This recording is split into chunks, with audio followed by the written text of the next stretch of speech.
Hello everybody, welcome back to the Abi Lyle demo evening here at Gransha. I am honoured to be standing beside the Irish Olympian dressage rider, Abi. Hello. Thank you so much for taking the time to talk to us this evening. How does it feel being back? What is it like being back on home soil for starters, and then after such a big event?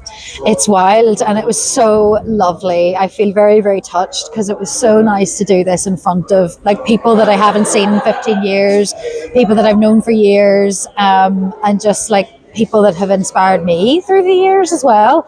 And I actually said at the end, it was a very full circle moment for me because I had my first ever riding lesson here when I was 5. I got chills when you said that. Yeah. That is just in this arena. That's the stuff on Sambo. Here's Sambo. Yes, Sambo. So yeah, I think he took a lot of people through their first ever rides. But yeah, so that it's just incredible. I love it. What does it mean to you to be able to come back and do demos like this, or you're here for 2 days teaching afterwards? Like, not to lose touch with that and everything that it takes to get to where you are now. It's so important because like this is where I come from, and I love home. I'm so proud of where I'm from, and I feel so honored that people. What's really funny is a lot of the people I teach will remember me when I was not good. So it's memorable. Yes, so it's so nice that they would even trust me now, like I've been through this whole wild journey, so it's really cool to come back and I'm like, oh, thank you for giving me this opportunity. It's really, really cool. Talk about his life after the Olympics. What is exciting you now at the moment? I'm on a new running plan. Oh yay. I'm not going to lie, you've been kind of inspiring me with the running. Oh, really? I don't run, but I'm like, oh my gosh, it's magical. I love it. I mean, I never want should I get a treadmill? Yes, you should. Absolutely. I'll give you some recommendations. Thank you. Exactly what I need. Running's great. And I never want to do it. Yeah. But I always love it. Good to know. Do you know what I mean? Yeah. So yes, actually from this week, I'm starting a new plan with my PT where I have structured weekly a regime. So I got my plan last night. So I'm super excited because I got some wee goals. I'll try and go a bit faster. You speak a lot about your mental mindset stability and all of that goes along with equestrianism in general, probably, and then obviously with the Olympics. You've worked incredibly hard at that. Yeah. Where is that going to apply to the rest of your career? I think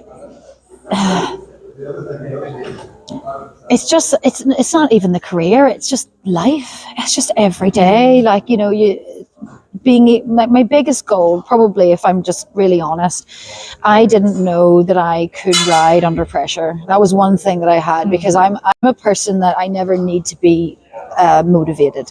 I'm always going to try. I'm always going to give my best. If anything, I'm better when I feel like, no, this doesn't really matter. Yeah. I ride my best then. So for me, it was really like a challenge to know I could ride well when it really did matter. Yeah. So I put so much work in, and to be honest, and I did, I did do it. I did ride well under pressure. So for me, that's just been a massive thing to take away. And with life, you really, like this year, I've got to know myself better than I ever have, so, and I hope that then going forward, I can, I've done a lot of silencing that voice in my head. I've had to tell her to be quiet and just sit, in the corner and have a cookie.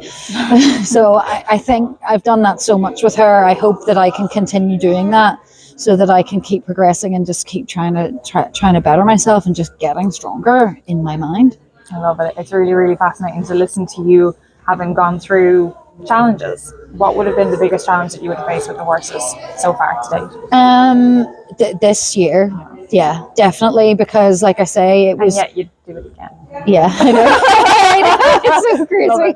Yeah, because it was going as an individual and trying to get that slot was wild. And I went in with the mindset that if it happens, it happens. If it doesn't, it doesn't. But the closer you get, the more you realize how much you want it. But I had strategies for if I didn't get picked, for if I had strategies for coming back, had it gone badly, like everything was planned to a T, and it really did pay off. Wow. But yeah, this has been the biggest challenge because I had a stressful time off the horse as well, and then, to be honest, the easiest part actually of the whole thing was riding the dressage, shockingly. Whoever said that?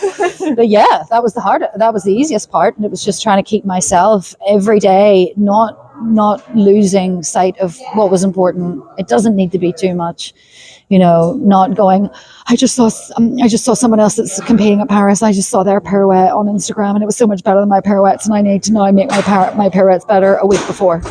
Self-belief, isn't it? Yeah. Self-belief, you've done the work and that it's going to pay off in however it pays Yeah. off. Either way, you're going to deal with the consequences of it. Yeah, and expectations being on the right, that was a really big thing. We all, you want to do well. And one thing I'll just say, if you don't mind, people, I would say, I know I'm not going to get into the freestyle because that was the top 18 in the world. I was going in with a world ranking of 96.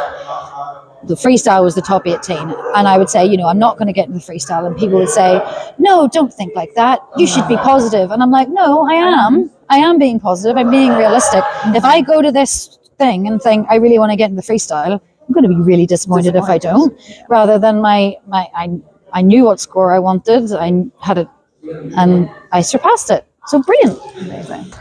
Incredibly proud. Along those lines of the journey and what it takes to get there, what would your advice be to somebody who's looking at you? I mean, you're highly popular on Instagram, you're amazing to follow. If you don't, you should. And just for the energy that you provide around it, but for young women looking at that, what would your advice be to them? Just do not give up, and don't listen to any of the voices, whether they're your own or somebody else's. Just do not listen. And I've been told that I wasn't good enough by other people, professionals in the industry. And the thing is it wasn't that I ever thought, no, I am good enough. I didn't care. I just wanted to do it anyway. Yeah. So if you want to do it, just keep going and just don't give up and just show up. I think people have put too much onus on performing well and things going well. That's not what matters. Showing up every day and just doing your bit and not missing rides. That's what matters. Even if you don't feel great and you can't turn a light seat around, you're still having that one-on-one time with your horse. It still matters. So just show up every day. That's excellent advice. Abby, thank you so much. Like I said, we're incredibly proud to be here tonight, but also to have you represent Ireland. Incredible. Thank you. Thanks so much.